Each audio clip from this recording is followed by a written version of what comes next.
Each Other is a podcast about the importance of human interaction. It provides reminders that we are not intended to live in isolation. Human beings need each other.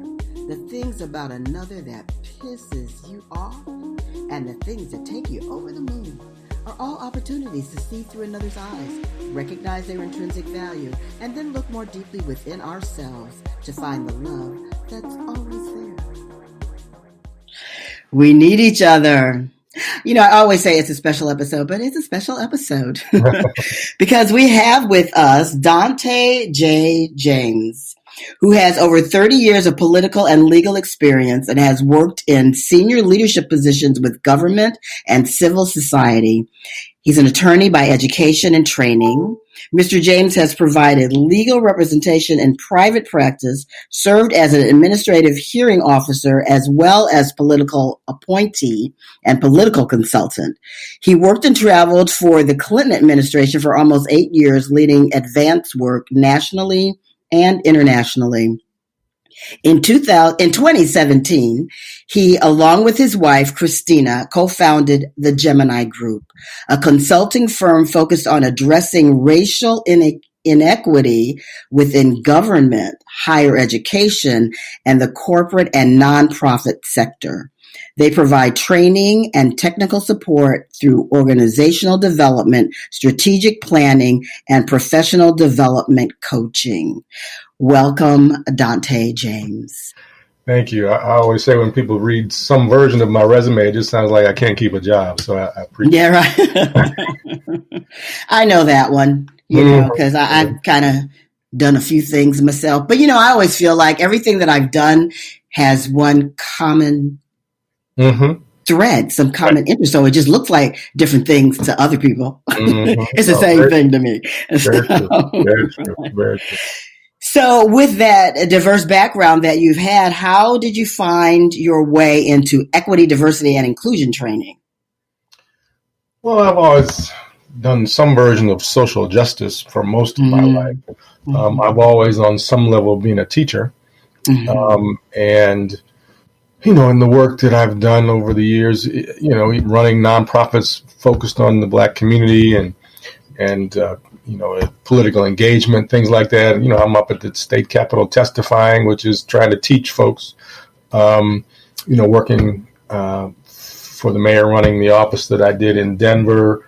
It's still about education. So there's all some, I think, as you said, thread of this work in everything that I've done, as a public defender, practicing, criminal defense law. And you still have to, you're trying to teach the jury. And this was just the next iteration of all of that, as it really is about changing outcomes, changing culture, addressing institutional and systemic racism from a big picture, which is one reason I stepped away from practicing law, because it's, one person at a time, which is great for that individual, but I'm not changing policy. I'm not changing the culture of law enforcement or, any of that. So it's just really stepping back to address the big picture as much as I can. So you saw a need and you stepped in greater, is what you're saying, basically. Yes. Yeah. Absolutely. So with this increased focus on racial injustice issues, whatever we want to refer to it as, have you seen an increase in people desiring to do what it is that you offer? Yes, although they don't necessarily know what that means when they call. Explain that. Well, I describe this as, white-led organizations and lots of white folks that had their epiphany after watching a murder of a Black man on TV over and over and over, while Black folks and brown folks were just traumatized over and over and over. So when they reach out, they don't know what they're looking for, and they will often say that, or they will have heard, implicit bias training. So they'll call and say, well, that's what we need. And we'll tell them, no, that's not what you need. But, they have, and very specifically, private industry is who is reaching out more. That in school districts. We've got school districts around the state here that we're working with. And so folks have begun to recognize that there are absolutely detrimental outcomes for people of color. Simple as that. Mm-hmm. And they've begun to recognize that they have a role in that, or at least being able to look at the outcomes of their services to see how they may be playing a role in that. And so when I say, folks want to do private industry has been in diversity conversations for a long time, and that's where they stood, because it's all about the bottom line. And so we improve our diversity, we're doing great. But you can have diversity all day and never change an outcome. Mm-hmm. And so explain that. Why is that true? Well, because it's about culture. People of color come into a culture, women come into a culture, people with disability come into a culture, and there is a dominant culture, which in this country is straight, white, Christian, able-bodied, and male.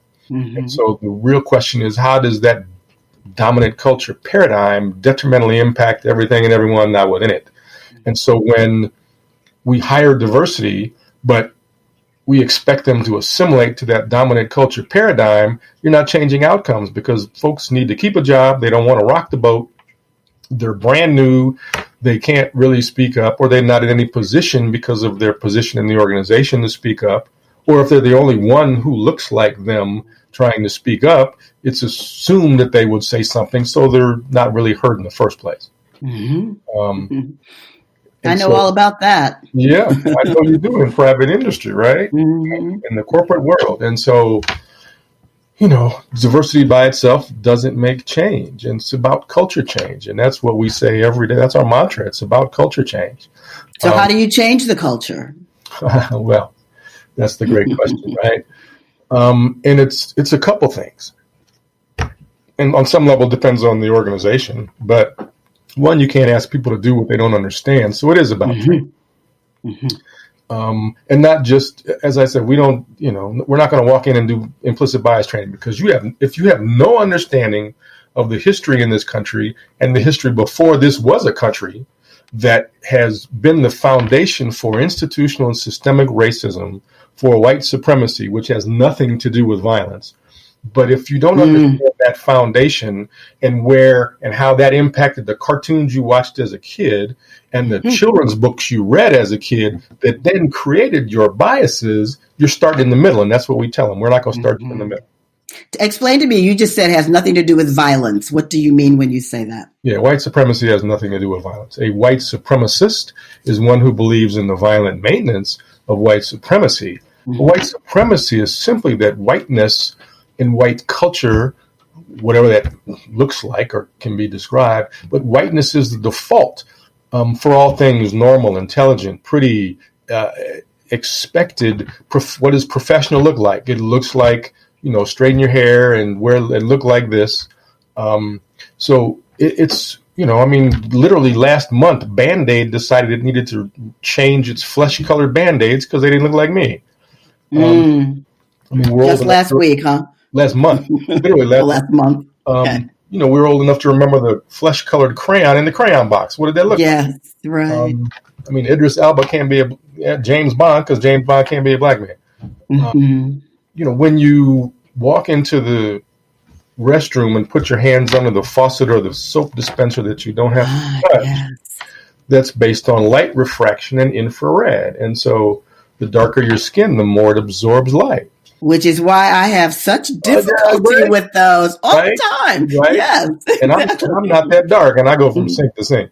So clearly, people who were in the room designing these didn't look like us. And so it's about, wow, this works great for us. Therefore, boom, let's put this out. And it literally had to be redesigned. And there's a specific process when you want to install these in India and Pakistan and South Africa, so that they work for the populations that they're trying to function for. So, that's white supremacy. You type a text message and a little yellow thumbs up or peace sign pops up. Yeah. And we have to slide it over to decide how dark. Yes, exactly. Right? When the majority of people, by a large part in this world, are people of color. So the ones using those phones are people of color. So why doesn't it start out dark and you slide light? We weren't in the thought process of whoever was creating that. And, that's those are key words. We're not in the thought process. What I have come to understand since I've been doing this podcast and the webinar that I do, and now I'm teaching a class that I call my white people class. It's on deconstructing racism, moving through discomfort. They've got to go through discomfort.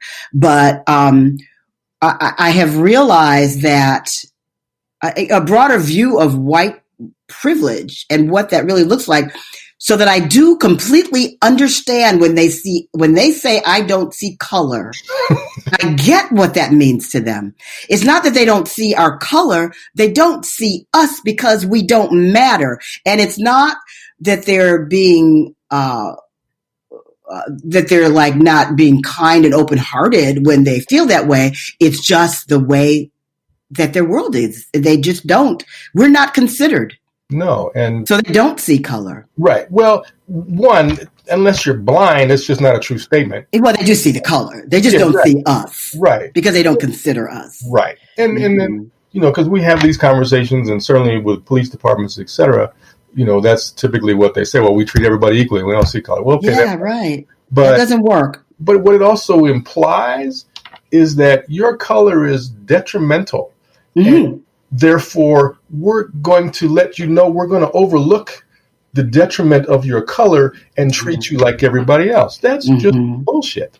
And so that's not what their intention necessarily is consciously. Right. On an unconscious level, that's exactly what certainly we hear, and I would suggest that they mean. Right. And these are the things that, to me, they have to become conscious of. They have to become conscious of what they're saying and how it appears in the bigger picture to the person that they're talking to, or that they're talking about impact. Yes. Right. We tell folks all day, we don't care about your intent because you have the best intentions and the worst outcome. So that's of no benefit. Right. So it's about impact. Can we change people's hearts and minds? Some, not all. And in the work that we do, which goes beyond training, because we're evaluating policies, programs, documents, helping folks with a racial equity strategic plan, all that kind of stuff. But in terms of training, our focus is not changing hearts and minds, quite honestly. We don't have the luxury of we're working with a city government that's got 5,000 people. We don't have the luxury of time to try to do that. And we tell folks all day, you can walk into this session and walk off believing whatever you want, but you need to understand that from 8 to 4, 9 to 5, 11 to 7, however, whatever your work hours are, this is a value now of the organization where you work. Of how you function and interact with not only your clients or residents, but your colleagues, is that this is an understanding and part of how you function. So I don't know if I have an answer to your question. You're not going to change everybody's heart and mind because no, Black folks' hearts and minds need to be changed also. Yeah. There's a whole. It's a huge process. The work that I do is about the heart and mind. So.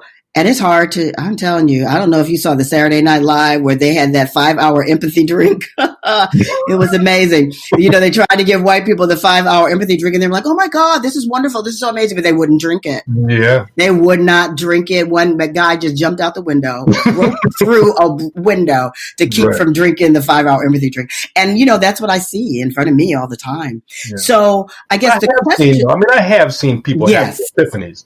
Yes. I can't say I haven't. As they begin to at least want to engage in or be willing to engage in the conversation. Honestly, obviously, you can imagine we have folks in our trainings who want to argue with us all day. I don't necessarily believe a word. The institutional racism doesn't exist. Okay. And at the end of the sessions, the best feedback we can get from someone like that is, you didn't make me feel guilty or shamed. You didn't attack me, and you gave me some things to think about. That's a blessing. That's all we can ask for, right? Because on some level, I've said to them, okay, you want to argue about all this? Here's my question to you. Do you care whether you offend your colleagues? Because if you don't, you just keep being you. But if you do, you might have some work to do. I mean, I'm not gay, but I've tried to do my work to understand the issues and not be offensive. I'm not a female, same thing. So maybe you have some work to do. And they can open up to that sometimes. They hear it from that way. As soon as you start to tell them what they need to do or that they're wrong, they're not listening. But if it becomes about how are you engaging with the people who you work with, and are you trying to be offensive or do you care, then it makes them think a little bit. Why, from what you've observed, do they truly, honestly believe that institutional racism doesn't exist? What is it? How have they convinced themselves that that's true? Well, Barack was the best and worst thing that happened to black folks in that regard, right? Because if he can do it, so can everybody else. We can pull ourselves up by our bootstraps. Yeah, exactly. And then, and to them, it's a history lesson. Well, that was, slavery, get over slavery. It was back in the day, or, the 60s were the 60s, but now we've come so far, and now there's the laws that protect, and everybody has equal chance to do, which is certainly not true because we're all starting from different places. But, they convinced themselves that it doesn't exist because everybody now has the same opportunity. Is it because it makes them feel better about themselves? Well, I think it's all about fear. It's about fear of loss of power. It's about fear of loss of positionality in this country. And I really do believe that's what it is. When you listen to them and find that the essential element of their conversation, how come we won't let people in this country? So we'll put them in cages. I mean, we can go back in time not that far. We put Japanese in cages. We kicked out, Mexican Americans who were citizens, rounded them up and kicked them out. I mean, all the laws around immigration and the status. And I mean, you couldn't become a nationalized citizen in this country if you weren't white until 1952. It's just baked into the country. But do they not know that? No, they don't. Just don't know. They just don't know. They don't know the history. No. They just know what. That's the failing of the educational system. Yes. It's a big mountain to climb, honestly. But it's a mountain that's in front of us to climb in a way, I believe, that we've never seen before. I think that's correct. I mean, is it a movement or a moment? I really do believe it's a movement, but it has to be sustained. And so, white folks are, are you coming to check the box? Because if so, call somebody else. We're not coming. So how are you going to do this to institutionally change the way you do what you do?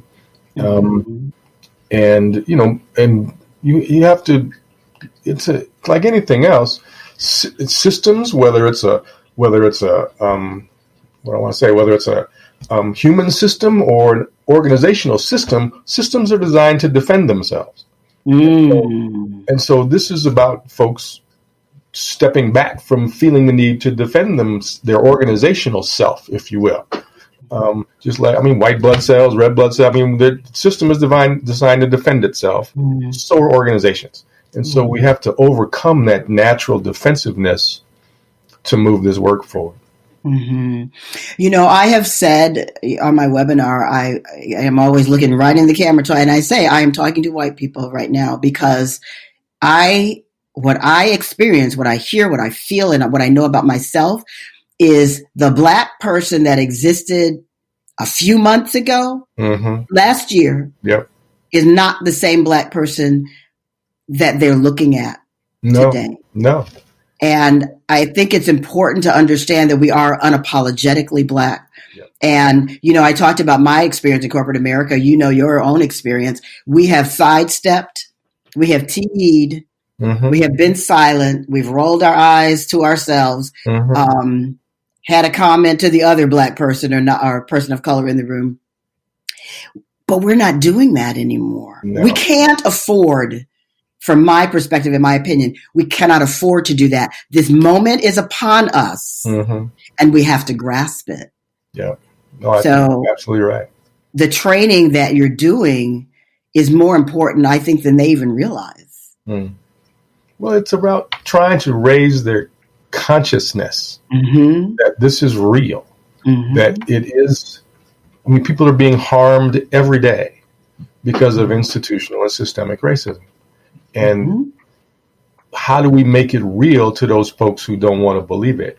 And, we can provide examples, but there's always an excuse. And they'll find what we've seen is they find one little detail to just stick on and try to pick apart and just ignore the totality of everything else. Which is why you see, George Floyd's a criminal. He was doing this. He was an abuser. Exactly. Right. Because he deserved what happened to him. Okay. Exactly. But that's where they go. They'll find one reason to pick apart the narrative, and they can't see the narrative. And that's why they always throw, what about black on black crime? They throw that one out all the time. What about black on, what about it? Yeah. What about it? Let's talk about white on white crime. Right. Exactly. Crime is a locality event. I'm not driving across town to mug somebody. Right. So, it's, and I mean, anyway, that's how they try to approach and respond to it, because it's just a cognitive dissonance. They can't believe that it's happening. And so therefore any facts that they see don't compute. Yeah. So okay, you give us the answer, because I don't know what it is. It's on you. Tell us what the answer is. Yeah, right. I'm going to start charging more money if I can find that answer. But it is. It has to be we can't just talk about the criminal justice system and focus on cops, because the most powerful people in the criminal justice system are the DAs, because they're the ones who take your livelihood. They will take your home. They'll take your freedom, and forever, right? Cops will take your life, but that's not the majority of the interactions. The majority of the interactions is creating this prison pipeline, just as, Michelle Alexander has described so eloquently in her book, The New Jim Crow. And, so it's the DAs, the judges are complicit in that, because they're not looking at the totality. They're just taking one plea agreement at a time and not looking at the totality, and not asking the DAs, bring me your data and your demographics on how you're doing this and what it looks like as an overall picture. So the judges are complicit. Then we can talk about parole. We can talk all kinds of things. But from start to finish, the entire system has to be looked at, right? And so same with the educational system. Like I said, we're doing a lot with, school districts around the state now, through the Department of Education and others. And so, because the history that we provide, wow, that's great. We really need to be teaching that. And that's true. But it's not just the facts. It's what's the narrative with the fact. Because you can talk about manifest destiny all day, but unless we describe it as genocide, we're not having a real conversation. Right, exactly. So what is the narrative being applied to the facts, right? And that's what's important in terms of the education. So are we just continuing to tell it from the quote-unquote winner's point of view, or are we really going to put a different context to how we describe the history? Well, and, the thing that you're talking about is the systems that exist. And I think even a part of the issue that I see with white people right now is they looked at this whole police brutality thing and they're like, oh my God, about that. But every system that exists has the same level of oh my godness in it, and they're not looking beyond what's happening with the police. Yeah, and to your point earlier, I mean, it is about us too. When I was, watching the NBA last season that just finished up, and we're all watching folks with, messages on the back of their jerseys and, taking a knee and things like that. Okay, but where's the conversation about ownership in the NBA? Yes. Where's the conversation about who's coaching in the NBA? Where's the conversation about the racism within the NBA? The organization you are a player for doesn't happen, right? So, again, we need to look at more than just one component of this country's work and recognize, to your point, it's in everything. It's in everything. And it is on us. It's on our shoulders to hold everyone accountable. And we just haven't done that up to this point. That's why I say, to me, there's this movement really in front of us. We have to step into it. When there was, I agree that Donald Trump is interesting. Interesting character. I am grateful to him for uncovering all the racism that has already existed. And so that people can see it. I'm grateful to him for that. Do I think that he needed to be voted out of the White House? Absolutely, I do. But you and I, Dante, are of a particular age and have grown up in the United States of America and know that we've seen several Democratic and several Republican presidents, and look what a stronghold systemic racism still has. So it's not about Democratic or Republican. It's about the door's open now, Biden.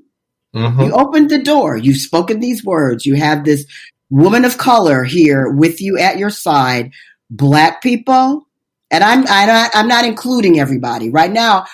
You know, when Issa Rae say, "I'm rooting for everybody black." It's about black to me because we're the most downtrodden. Yeah. We've been the most hated. Yeah. We've been the only ones that were considered animals. So right now, I'm talking about black people. Yeah. It's our opportunity to say, this is what you said, this is what we need. Now how, and to hold our government, our institutions, the places of work, the white people around us, everybody, to hold people accountable. That's the road that we have to take. So we have to heal our own wounds in order to be able to do that. Yeah. And your question about how do you do this or how do you change culture, accountability is a huge component of that. Because you can, we tell folks you can throw policies and new stuff at people all day, but if there's no accountability when I don't do it, culture is not going to change. Right.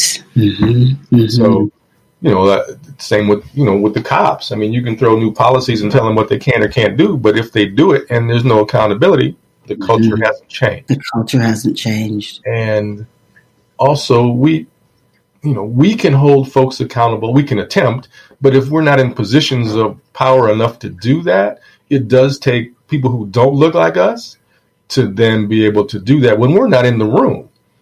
As I said, if people don't look like us speak on our behalf sometimes when we're not in the room, then that's, I describe it as being an accomplice or a co-conspirator because I don't need another ally standing in the corner. Thank you. Explain that, please, Dante, because I had an episode a few months ago with 3 white people talking about white privilege. And one of the gentlemen said, I'm not an ally. I am an accomplice. Yep. And when that was posted on my Facebook page, the white folks went crazy and they jumped all over what an accomplice means. And I was like, are you listening to what he's saying? So explain, please, for the listeners, what that means, because I'm completely in agreement with you. Well, essentially, from a legal perspective, an accomplice or a co-conspirator is someone who's getting in trouble with you. They're a part of. That's it. In part of the work, whatever that work might be, right? They are co-creating it. They're engaged in making sure it happens. That's different than saying I support you, but never saying anything.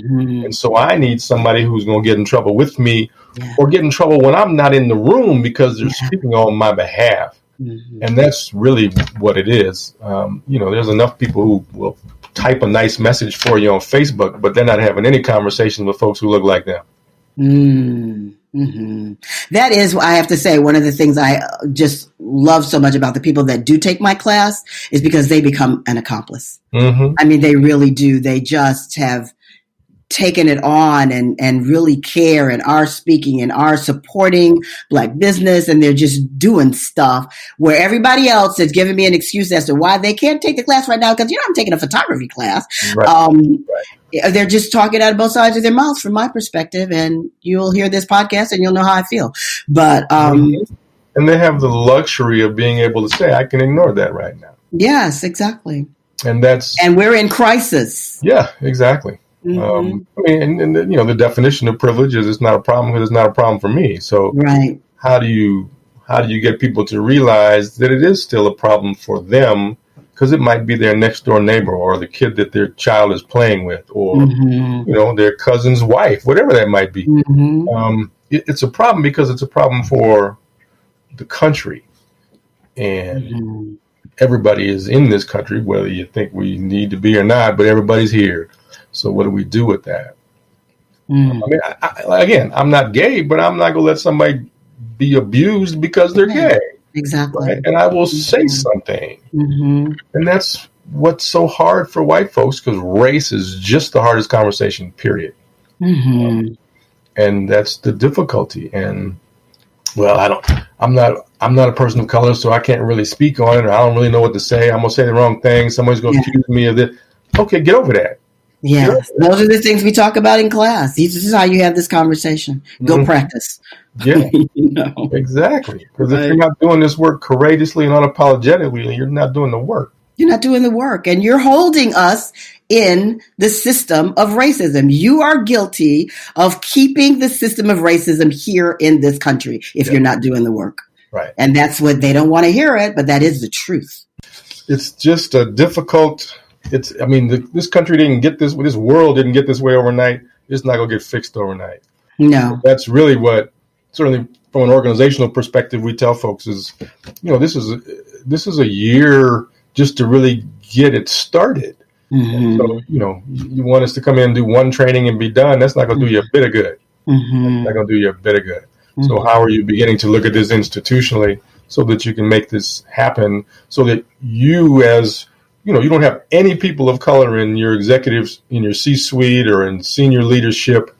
So it's upon you to have these conversations and express the expectations of being anti-racist as an organization, right? Because I'm not sitting in your room with you. So you have to begin to do this work consistently with your expectations of your direct reports and then on down the line. Do you find that the majority of businesses, governments that you speak with get it when you say that and are willing to take that on? Yes and no. Everybody wants to do equity till you describe to them what that means. And then there's usually the conversation about, resources and time and all of those things. Excuses. The answer is yes. It may take you more time because you're just getting this started. It may take you more budget because you're trying to figure out how to do this. You might have to just reallocate your budget because your budget is a moral document which tells the world what's important to you. You might need to reallocate that money. And so one of the questions that I typically ask CEOs, city managers, mayors is, what are you willing to risk? Because what you are going to do will be challenged by all the folks who don't want to do it, don't think it needs to be done. So are you willing to risk that component of your legacy to do this? Because people of color risk stuff just walking out the door. And so what are you willing to risk to do this work? And that really gives them pause. Right. That's a perfect place in which to end this podcast. For white people, whether it's your business or your private life, what are you willing to risk? Because people of color risk every time they walk out their door. Yep. Thank you, Dante. This has been a very informative podcast, and I really I appreciate your willingness because I know how busy you are right now. So I appreciate your taking time with us. And you are most welcome. I appreciate you in this conversation. I know you're trying to do that sense of raising cultural consciousness as well. So just, how it just lots of different ways to do the same thing. And there's got to be lots of different approaches. And that's what this is. And people hear different things different ways. And so I thank you for what you do. Okay. Well, you have a wonderful day, and we need you because we need each other. Yes, ma'am. So thank you very much. Have a blessed rest of your day. All right. You too.